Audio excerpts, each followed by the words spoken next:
Welcome to the Let's Talk Show. Woo! We care, we listen, and we try our best to help you guys out. I'm alongside with my beautiful co-host, Shonda. Y'all already know who it is. Isaiah. Hey. And myself. Welcome to the Let's Talk Show, Monica. We're honored to have you today. So honored. So honored. So honored. First off, thank you for inviting me. I appreciate it. I'm excited to be here. Yes. First off, we would like to ask you first to tell us about yourself. Okay, so I am the head cheerleading coach at Navarro College in Corsicana, Texas. I just started my 28th year here, so I've been here for a really long time. Whoa.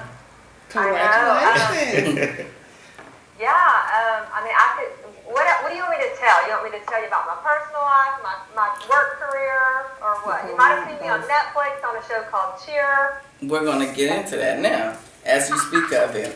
So, first off, hey everyone, I would love to introduce you guys to the legendary Monica, the head coach of Navarro Cheer Squad of Corsicana, Texas, from Cheer Season 1 and 2. Right. And the next thing I would like to say is, when coming out with the Netflix series of Cheer, what was your goal? Well, it's interesting because I'm actually a very private person. Mm-hmm. So I just happened to walk through my living room one day, and my daughter and her fiance, then boyfriend and fiance, were watching Last Chance U. So if you don't know what that is, it's a Netflix show about junior college football, created by the same person that created Cheer. So, of course, it caught my eye because I work at a junior college and I love football, and so I started watching it, and there was a lot of cussing. So the first thing that I said was, our president would never let us do something like this because we're very conservative. Yeah. But literally probably 2 weeks after that, and this is back in 2017, so it's been a long time coming, but I got an email from someone that said they were the producer of Last Chance U, and they were looking to do a show about cheerleading, and they wanted to talk to me. So, of course, I was like, what? Wow. So I went and talked to my athletic director because I thought for sure there was no way our school would ever let us film something, a reality show, or a documentary, anything. So I said, have you ever seen Last Chance U? And he said, well, yes. And I was like, oh, okay.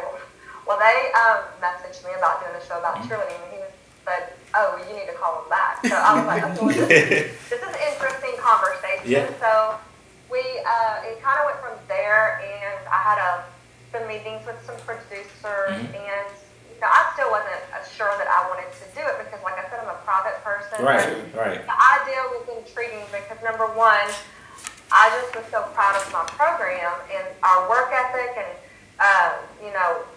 the athleticism, and I knew for so long that my friends that are not involved in cheerleading and my family that doesn't really, they never understood why I sacrificed so much, why I did what I did, or how hard it was, to be honest, and really truly how athletic these kids were. So I thought, it is a great opportunity to film a documentary and be able to show people what it is that we do, because like I said, I was so proud of the kids that I worked with, and I thought, that definitely outweighs the fact that I'm very private and I don't really want cameras in my face all the time. But anyway, none of us thought, myself, I don't think Netflix, the creators of the show, nobody thought that Cheer was going to be as big as it was, and I actually just kind of hoped that the cheer community would watch it because cheerleading does have a stereotype.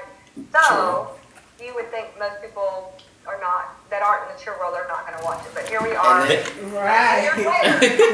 Especially coming from a cheer like me, and I also saw that you guys won an award from it. Yeah, we were nominated for 6 Emmys. Oh, wow. And I think that they won 4, and now we're about to do a big push. We're actually going to LA to do some press to I'm new to this industry, but apparently you do press to try to get the Emmy nomination. We're doing some of that right now from here, and then after Daytona, we're going to be in LA Well, congratulations to you guys. There's a lot of- Congratulations. There's a lot of talent that comes from this Navarro College. So how does it feel to have cameras following you guys a lot? Well, it's interesting because when they first approached me, they said, we'll be like a fly on the wall. You'll never know we're there. And that's not necessarily true because they want to film 12 hours a day. So they're really following you anywhere that you will allow it. I used to kind of joke around and say, if I would let them follow me into the bathroom, they would. Because they're constantly like, what are you doing? What are you doing? Can I go with you? Can I come to your house? Can I go with you to eat? Can I, whatever. So they are, it was a lot of work as far as constantly having them following you. But in practice, it was better because we were focused on practice and what we needed to do. And so they were really not necessarily a fly on the wall because sometimes you try to whisper something and then Go ahead. All right, so I would like to ask you, knowing that if you've seen all my Instagram videos, I always do your lovely, Navarro jumps. I love it, love all of them. What is your favorite Navarro routine for yourself? wow. Oh my goodness, there's so many great ones. 2015 is pretty legendary where, Evan Miller tumbled across the front, the diagonal and then back across the front. But, the cheerleading changes so much, or they've changed so much over the past few years. And everything evolved, so it's really hard to know. I thought last year's routine was beautiful. So, I don't know. There's so many. Last year, this year, you have to wait to see what we have in store. Yes, Can't wait. Okay, so by any chance, knowing that I have read your book too. Well, I listened to the audio version. So the part where I heard where you said, would you explain what full out is to you? Because the part where you said basically you use it as an everyday task, and I was like, that is kind of true. So how do you use it in your everyday task? Well, I think going full out is putting everything that you have into all areas of your life, whether it's your relationships or I think the biggest thing is we're not always going to have that motivation to do what's necessary to get done during the day. So you have to be disciplined and you have to go full out. There's a lot of times that I work through being sick or whatever. I talk about in the book. I had my daughter and I literally went back to work the day after I got out of the hospital because I knew that I had responsibility. So I tend to not. I know that I need to work personally on my work-life balance. It's a little out of proportion, but I think it is because I always have that full-out mentality. I always show up no matter what. I put everything that I have into everything that I'm doing. And when you're a mother, a wife, a coach is a 24/7 job. It just requires a lot of sacrifice. Okay. So, that says a lot right there for the sacrifice part of everything. The sacrifices that we make in life. That's a lot.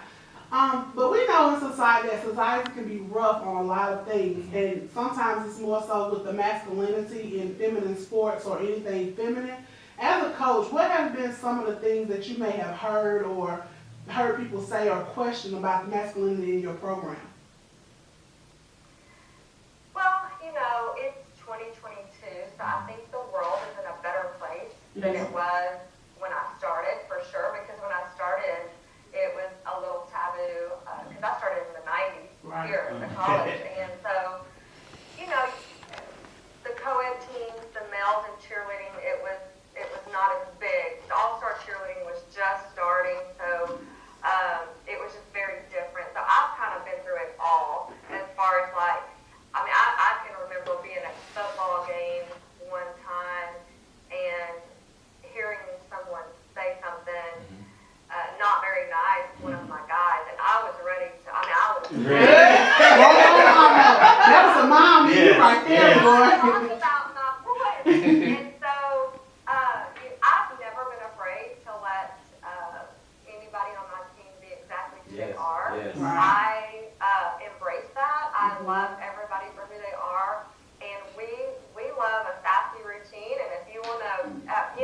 You wanna- I mean, bring it. You know, there's very Big. masculine guys, there's very feminine guys on the Yeah. team, and the thing about it is they have each other's back. Right. It's just a different world, and I'm so happy about it. And I think, you know, some of the gay guys on the team are stronger than some of the But that is one thing. That is one thing I absolutely adore about you because you see no color and you see no sexuality. Right. Like that is one like that's like all coaches need to take a lesson from you. Read your book. They need to. Thank you. I mean, you know, we are like a family. I love these kids, and like I said, and all of them love each other. They're not, like I said, the masculine guys. It's funny because they play around with each other and they might dog each other and you know whatnot. But as soon as anybody outside comes in and says anything, they are ready. They're like, no, you're not going to talk about my family like that. Right. You know? That's true. That's the family. And from an athlete standpoint, I can definitely see that that's why a lot of people can come to your college because you let them be as open as they want to be. Because there's a lot of athletes out there that are scared to be themselves. And I think that mommy tendency that you have on the kids, it reflects your program a lot. Right. Well, thank you. I do take a lot of pride in that because I spend more time sometimes with them than I do my own family. I mean, we're just, you know, you go through the thick, the thin, the hard times, the good times. You cry together, you laugh together. It's a lot. You know, these are relationships. Yeah. Right. I see y'all have a lot of trophies in the back. All right. Bragging rights. You know, I think obviously winning. That's definitely one way to one thing to be proud of. You know, but I think